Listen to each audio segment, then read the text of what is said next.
ఏపీలో కూటమి ప్రభుత్వం దూకుడు మీదుంది. కీలక నిర్ణయాలు తీసుకుంటోంది. ముఖ్యంగా సంక్షేమ పథకాలతో పాటు పౌర సేవల విషయంలో వరుసగా నిర్ణయాలు ప్రకటిస్తోంది. ఇప్పటికే చేనేత కార్మికుల ఇళ్లకు ఉచిత విద్యుత్ అందించాలని నిర్ణయించింది. దీనికి సంబంధించిన ఉత్తర్వులను తాజాగా విడుదల చేసింది. చేనేత మగ్గాలున్న ఇళ్లకు నెలకు 200 యూనిట్లు, మరమగ్గాలకు నెలకు 500 యూనిట్ల వరకు ఉచిత విద్యుత్ అందించనుంది. మొత్తంగా రాష్ట్రంలో 93,000 చేనేత మగ్గాలు, 10,000 మరమగ్గాలు ఉన్న చేనేత కార్మికులకు ఈ నిర్ణయంతో లబ్ధి చేకూరనుంది. దీంతో ఆయా వర్గాలు సంతృప్తి వ్యక్తం చేస్తున్నాయి. కొద్ది రోజుల కిందట జరిగిన మంత్రివర్గ సమావేశంలో చేనేత కార్మికులకు ఉచిత విద్యుత్ ఇవ్వాలని నిర్ణయించారు. చేనేత కార్మికుల ఇళ్లకు 200 యూనిట్లు, పవర్ లూమ్స్కి 500 యూనిట్ల వరకు ప్రతి నెల ఉచిత కరెంట్ ఇవ్వాలని నిర్ణయం తీసుకున్నారు.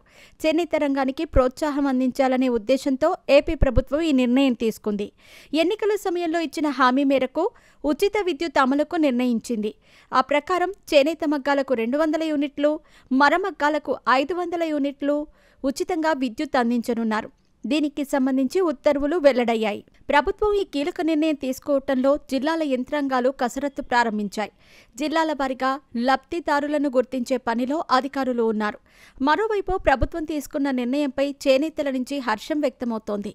ప్రభుత్వ నిర్ణయంతో వేలాది చేనేత కుటుంబాలపై ఆర్థిక భారం తగ్గుతుందని కార్మికులు సంతోషం వ్యక్తం చేస్తున్నారు.